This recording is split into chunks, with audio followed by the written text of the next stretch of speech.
does need to be able to be addressed. We would love to be a part of that solution. Great. Thank you, Mr. Chairman. Yield back. Thank you, Mr. Hice. Thank you, Mr. Chairman. Mr. Hitzman, let me begin with you. You're familiar with the 2017 Mineral Commodity Summary Report. Yes. By the way, Mr. Chairman, I'd ask unanimous consent that this portion of that report be submitted to the record. Thank you. According to the report, the U.S. is currently 100% import dependent for about 20 minerals and more than 50% import dependent on another 30 minerals.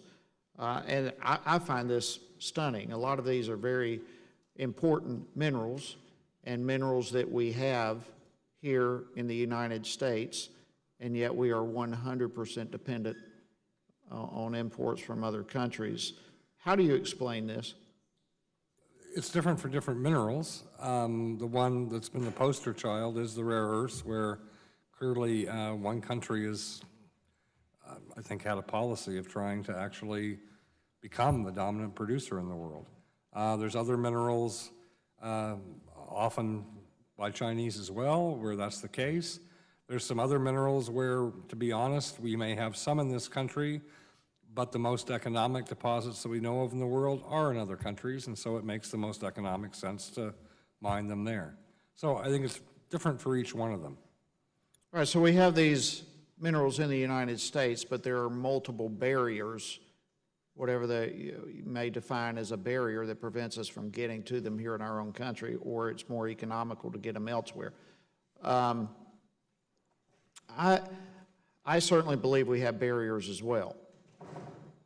But one of the big barriers that appears to be glaring to me is the fact that, as I understand it, it takes 7 to 10 years on average here in the United States to go through the permitting process, where you look at other countries, Canada and Australia, for example, who have the same safeguards at the end of the line that we do, and yet it only takes 2 or 3 years for them to get through the process.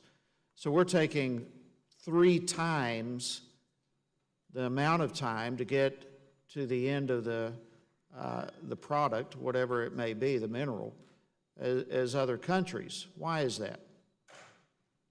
Well, from the USGS point of view, we're not involved in that discussion since we have nothing to do with it. We're non-regulatory. Does anyone on the panel, is anyone else involved in that discussion? Why does it take so long?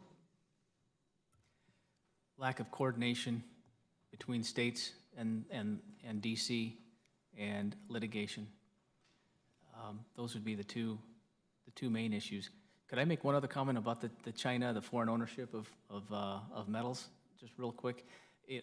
Obviously, I'm not as close to the rare earth side of the industry, but around the world, the M&A activity for new assets or for existing assets or companies, when you look at the prospective buyers lists that I see, it's Chinese companies that are at the top of the list looking to acquire these things around the world. They have the lowest cost of capital.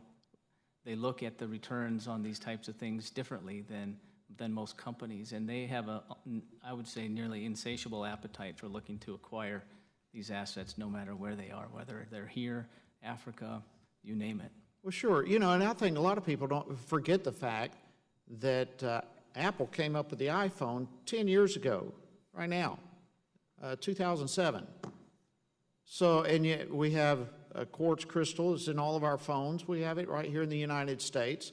But as long as the iPhone has been around, had we started then with the permitting process, we would only today be allowed to start getting after it. And we've got 10 years that we've lost time. This is insanity.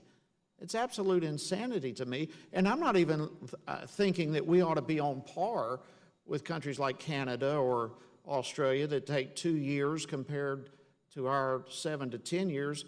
Why can't we do it in a year? Why can't we do it in a year and a half? Why can't we be ahead of them, better than them? This is the frustrating thing to me. We are so encumbered with regulations and mitigation and litigation and whatever other Asian we want to talk about that we're not able to get done what we have right here in our own country. And to me, this is just totally inexcusable. We've got to find our way through this maze for the sake of our own country and our jobs and what resources we have that are so valuable. Thank you, Mr. Chairman. I thank the gentleman. The gentleman from Illinois